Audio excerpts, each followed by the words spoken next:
दोस्तों नमस्कार। केवल 24 घंटे के अंदर अंदर बीजेपी से 32 बड़े चेहरों, जिसमें नेता और विधायक सभी शामिल हैं, उन्होंने इस्तीफा दे दिया। जी हां, बहुत बड़ी खबर हम आपको आज बताएंगे किस प्रकार से बीजेपी पार्टी में बड़ी हलचल एक तरीके से देखने को मिली है। केवल और केवल 24 घंटे के अंदर अंदर 32 इस्तीफे बहुत बड़ी बात होती है दोस्तों किसी भी पार्टी के लिए, जिसमें जो है एक दो नेता हैं, 3-4 विधायक हैं और 5 पूर्व विधायक भी शामिल है, न केवल जो है नए चेहरे। तो आप समझ सकते हैं कि पार्टी में क्या बच गया और आखिर क्यों इतने इस्तीफे हुए। दरअसल दोस्तों आपको बता दें, हरियाणा विधानसभा चुनाव, जी हां, 5 अक्टूबर को हरियाणा में विधानसभा चुनाव है और वहां पर 90 सीटों पर चुनाव होने हैं। बीजेपी पार्टी ने 67 नामों की उम्मीदवारों की लिस्ट जारी की। उसके बाद बीजेपी में भगदड़ मच गई। आपको पूरी खबर तफसील से बताएंगे किस प्रकार से किन किन नेताओं ने और क्यों इस्तीफा दिया और कांग्रेस में कौन चला गया और बड़े बड़े दिग्गज नेता या फिर पूर्व विधायक जो हैं उन्होंने आखिर क्यों इस्तीफा दिया। दोस्तों आपको बता दें, और पहले भी काफी बार हम आपको बता चुके हैं, जब जब हरियाणा विधानसभा का जिक्र आता है कि वहां पर बीजेपी की हालत काफी ढीली है। बीजेपी को वहां कुछ ज्यादा जो है दिखाई नहीं दे रहा है, जिसके कारण अलग अलग जो है चीजें बीजेपी पार्टी कर रही है जो शायद उनको ही भुगतनी पड़ेंगी। और अब सूत्रों के मुताबिक जो ये खबर निकल कर आई है उसमें जो है बताया गया है कि कांग्रेस पार्टी से आए नेताओं को ज्यादा टिकट मिली है, यानी कि कहीं न कहीं डायरेक्टली इनडायरेक्टली बीजेपी ये समझ रही है कि हरियाणा की जनता कांग्रेस के उम्मीदवारों या फिर कांग्रेस पार्टी पर ज्यादा भरोसा कर रही है, इसलिए वो अपने दिग्गज नेताओं को के इस्तीफे तक जो है एक तरीके से समझ रही है कि इस्तीफे भी दे तो भी चलेगा, लेकिन हम पार्टी की टिकट किसको देंगे, जो कांग्रेस से विधायक आए हैं, कांग्रेस से नेता आए। बहुत बड़ी बात है दोस्तों कि खुद एक विपक्षी पार्टी ये मान रही है कि हरियाणा में जीतना है तो कांग्रेस काफी महत्वपूर्ण बन गई है। देखिए किस प्रकार से पूरी खबर आपको बताएंगे। दरअसल कल ये सूची जारी हुई। सूची जारी होने के बाद लगभग 19 से 20 नेताओं के इस्तीफे की बात सामने आई। उसके बाद दैनिक भास्कर ने जो खबर छापी आज सुबह सुबह जो हमने देखा, उसमें जो है बड़ी अपडेट क्या थी कि 32 विधायक, बहुत बड़ी बात है, 32 विधायक मंत्रियों ने बीजेपी से जो है आमना सामना कर लिया है कि भाई हमें टिकट क्यों नहीं मिली। पूरी खबर आपको बताएंगे, उससे पहले एक बार ये दैनिक भास्कर के हवाले से जो खबर छपी है वो आप अपनी स्क्रीन पर दोस्तों देख सकते हैं। दरअसल आपको बता दें कि 24 घंटे से भी कम समय में पार्टी के 32 बड़े चेहरों ने अलविदा कह दिया। इनमें 1 मंत्री, 1 विधायक और 5 पूर्व विधायक भी शामिल हैं। प्रदेश में रानिया, महम, बाड्डा, थानेसर, उकलाना, सफीदो, पृथला, रेवाड़ी, इसराना, हिसार, समालखा में बगावत दिखी। हरियाणा के बिजली मंत्री रणजीत चौटाला ने समर्थकों की मीटिंग बुलाकर पार्टी से इस्तीफा दिया और निर्दलीय चुनाव लड़ने की घोषणा की।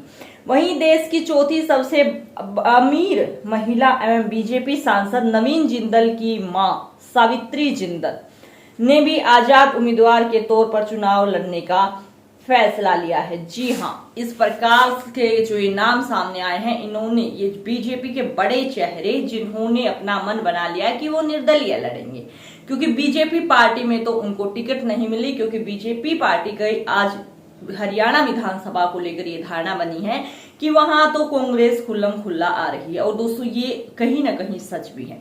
ग्राउंड रिपोर्टिंग आप वहां की देख लीजिए, लोगों से मिलकर बातचीत कर लीजिए। बहुत बड़ा चेहरा बनकर सीएम, जो पूर्व सीएम भूपेंद्र सिंह हुड्डा है, वो वहां पर सामने आए हैं, जिसकी बहुत ज्यादा जो है एक तरीके से पकड़ हरियाणा विधानसभा चुनाव पर है।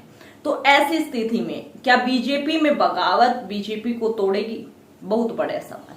आखिर बड़े बड़े चेहरे जब बीजेपी के विरोध अगर निर्दलीय लड़ेंगे तो वो एंटी बीजेपी ही जा रहे हैं, यानी कि बड़े चेहरे जो बीजेपी अपने उतारती थी अगर वो एंटी बीजेपी वोट ले रहे हैं, क्योंकि बीजेपी की वोट तो वही लेगा जो बीजेपी का कैंडिडेट होगा, यानी जिसको बीजेपी की टिकट मिली है। तो एंटी बीजेपी होकर बड़े चेहरे लड़ेंगे तो क्या माहौल रहेगा जो है आप समझ सकते हैं। तो बड़े नेता और दिग्गज जो चेहरे बीजेपी पार्टी को छोड़कर चले गए, सिर्फ हम उनको हाईलाइटेड दिखाएंगे क्योंकि लिस्ट काफी लंबी चौड़ी है दोस्तों। तो सिर्फ मुख्य चेहरों के बारे में हम बात करेंगे, आप अपनी स्क्रीन पर वो खबर देख सकते हैं।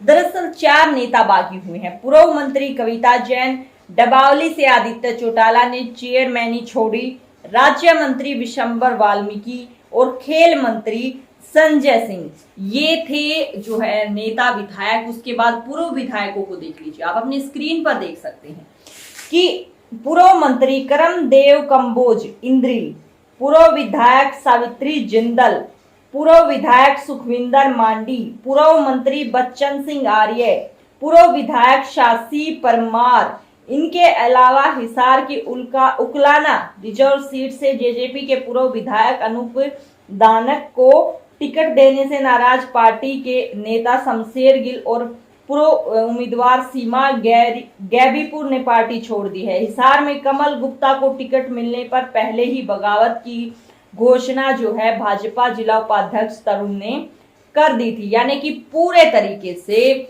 बीजेपी पार्टी में बगावत देखने को मिली टिकटों को लेकर। अब जो उड़ती खबर चल रही है, यानी कांग्रेस में विधायक गए, क्योंकि अभी तक हमने आपको बताया कि निर्दलीय काफी जो लोगों ने एंटी बीजेपी लड़ने की सोची है, निर्दलीय लड़ने की सोची कि हम निर्दलीय लड़कर दिखाएंगे और बीजेपी को बताएंगे कि हाँ हम जीत सकते हैं। उसके बाद कांग्रेस में जो विधायकों की खबर आ रही है वो आप अपनी स्क्रीन पर देख सकते हैं। दरअसल फतेहाबाद की रतिया विधानसभा से भाजपा विधायक लक्ष्मण नापा ने टिकट कटने पर पार्टी से इस्तीफा दे दिया। उन्होंने टिकट की घोषणा के बाद आधी रात को ही अपना इस्तीफा पार्टी प्रदेशाध्यक्ष मोहनलाल बडोली को भेज दिया था। इसके बाद दिल्ली स्थित पूर्व सीएम भूपेंद्र सिंह हुड्डा के आवास पर पहुंचे। वहां उन्होंने कांग्रेस प्रदेशाध्यक्ष चौधरी उदयभान और हुड्डा ने पार्टी की सदस्यता दिलाई। जी हाँ, ना केवल निर्दलीय, लेकिन अब खबरें आ रही हैं कि कांग्रेस में बीजेपी के नेता भाग रहे हैं। क्यों? क्योंकि उन्हें दिखाई दे रहा है कि कांग्रेस जीत रही है। ये दल बदलू नेताओं की जो है खासियत होती है कि वो पहचान जाते हैं कि जहां चुनाव है वहां पार्टी कौन सी जीत रही, वो वहीं जो है पहुंचने लगते हैं। ऐसी जो है कुछ नेताओं की एक तरीके से पूरा उनका नेचर ही ऐसा होता है, दल बदलू वाला। तो दोस्तों ये थी पूरी खबर। पूरी बीजेपी पार्टी एक तरीके से हरियाणा विधानसभा चुनाव को लेकर टूटी और बिखरी नजर आ रही है, क्योंकि एक साथ 32 विधायकों का इस्तीफा, जिनमें विधायक, पूर्व विधायक, नेता और बड़े चेहरे शामिल है, वो पूरी तरीके से पार्टी को खदेड़ कर रख सकते हैं। क्या आपकी पूरे इस जो ये मामला था इस पर राय है, हमें कमेंट बॉक्स में जरूर से बताएं। और क्या इस प्रकार से इस राजनीति के साथ बीजेपी पार्टी आगे चल पाएगी, आपको क्या लगता है जरूर बताएं। और हमारी आजाद पत्रकारिता को सपोर्ट करें, चैनल को सब्सक्राइब करें। दोस्तों थैंक्स ज्वाइन बटन का यूज आप कर सकते हैं अगर आप हमारी किसी प्रकार से कोई आर्थिक मदद करना चाहें। फिर मिलते हैं। जय हिंद, जय भारत।